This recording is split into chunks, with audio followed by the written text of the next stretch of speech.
사실 여기서 제가 고백을 하나 할게요. 얘기해도 되나 모르겠네요. 이런 건 꼭 좀 따옴표에서 강조를 좀 해주세요. 퍼펙트.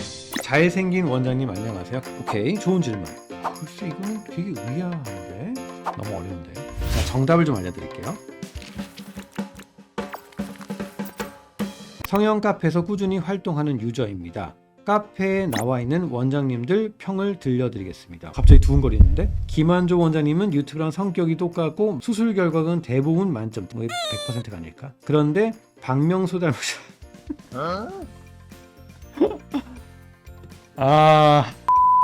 선생님 안녕하세요. 저 이번 주 금요일 날 첫 타임으로 수술합니다. 너무 떨리네요. 네, 걱정 안 하셔도 됩니다. 봅시다. 성함 말씀 안 할 거예요. 오케이, 기억하겠습니다. 원장님 성형 관련해서 종합 논문이나 종합책 같은 자료 어디서 검색하는 게 좋을까요? 종합 논문이라는 건 없고 성형외과 교과서가 이런 두께의 책, 이 책이 한 8권 정도 되거든요. 다 보실 거 아니잖아요. 전문의 시험 볼 때 저거 한 권 처음부터 끝까지 다 읽는데 한 석 달 걸렸으니까. 성형외과 학회 중에서 제일 저명하고 인용지수가 제일 높은 건 PRS라고 해서 Plastic and Reconstructive Surgery입니다. 그거 보시는 게 제일 좋아요. 연예인 제시처럼 윗가슴이 밥그릇처럼 보형물이 너무 티나는 경우 마른 사람들은 어쩔 수 없나요? 크게 하면 당연히 그럴 수 있고, 그 다음에 보형물 위치를 근막하로 바꾸고 싶다. 더 위로 가면 당연히 티가 나는 거죠. 그 다음에 박리 과정을 얼만큼 많이 했는데 이렇게 생각하시면 돼요. 똑같은 보형물인데 박리를 타이트해서 이렇게 들어가요.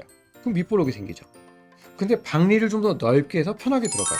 윗볼록이 안 생기죠. 그래서 수술이 어떻게 됐는지, 방을 얼만큼 많이 넓혔는지, 위치를 어디다 넣는지, 체형의 폭보다 얼만큼 큰 시시를 하는지 여러 가지가 고려사항이 돼야 됩니다. 원장님께 가슴 수술한 지 50일 정도 됐어요.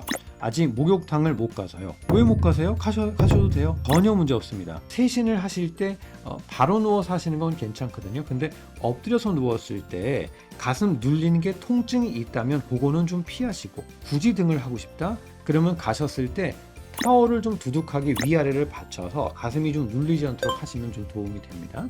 제가 술을 많이 마시거나 피곤하거나 아무튼 면역력이 훅 떨어지면 얼굴에 필러 맞았던 부위가 가렵고 퉁퉁 붓고 난리도 아니어서, 그러면 저는 가슴 수술을 못 할까요? 피곤하고 면역력이 떨어지면 이런 경우들이 있어요. 필러라는 것은 히알루론산이라는 생체조기이기 때문에 아무래도 어떤 면역 반응이 더 강하게 나타날 수는 있어요. 그런데 보형물은 실리콘 무기질이거든요. 인체 조직이 아니고 무기물이기 때문에 인체 조직이랑 반응하는 것은 피막이 형성이 되는 것이지 그것 때문에 문제가 되진 않아요. 가슴 수술을 하신 분도 경우에 따라서 멀쩡하다가 굉장히 피곤하고 면역력이 떨어지면 좀 부었다가 가라앉다 하는 경우는 있습니다. 지금 C컵인데 사우나 가면 30대 이후 언니들 큰 가슴 다 처져 있어서 너무 불안해요. 우리가 논문을 보면 모유 수유와 사실 가슴이 처진 거는 큰 관련이 없다라고 알려져 있어요.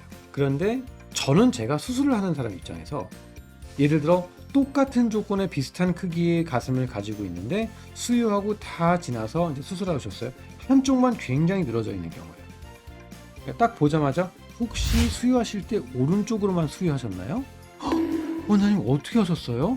물론 이제 그 한 가지 경우만 갖고 말씀드리기는 어렵지만 제 여태까지 수술했던 많은 환자분들을 상담하셨던 오늘 경우를 보면 특히 비대칭인 경우는 분명히 그쪽으로 모유수였던 분이 많아요.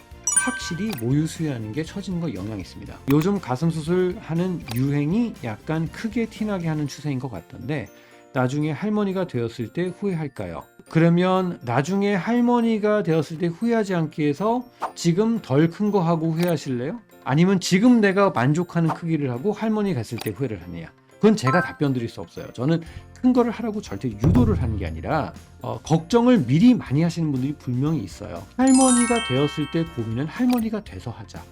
멘토 스무스를 이용해서 이중평면 수술했는데 근막하로 재수술하고 싶어요. 재수술 시에 지금 몸에 있는 보형물 재사용할 수 있나요? 할 수 있습니다. 이중평면에서 근막하로 바꾸게 되면은 덮어주는 조직이 없기 때문에 분명히 더 얇아지거든요. 그래서 더 티가 날 수는 있다. 그걸 감안하고도 하실 의향이 있다면 수술적으로 하는 건 문제는 없고 수술비는 받고 보형물은 교체 안 하셔도 됩니다. 같은 보형물 사용하셔도 됩니다. 부형구축 때문에 암 발생 확률도 있지 않나요? 부형구축이라는 것은 위치 자체가 근육 밑에 있는 거고 유방암은 유선 조직에 있는 것이죠.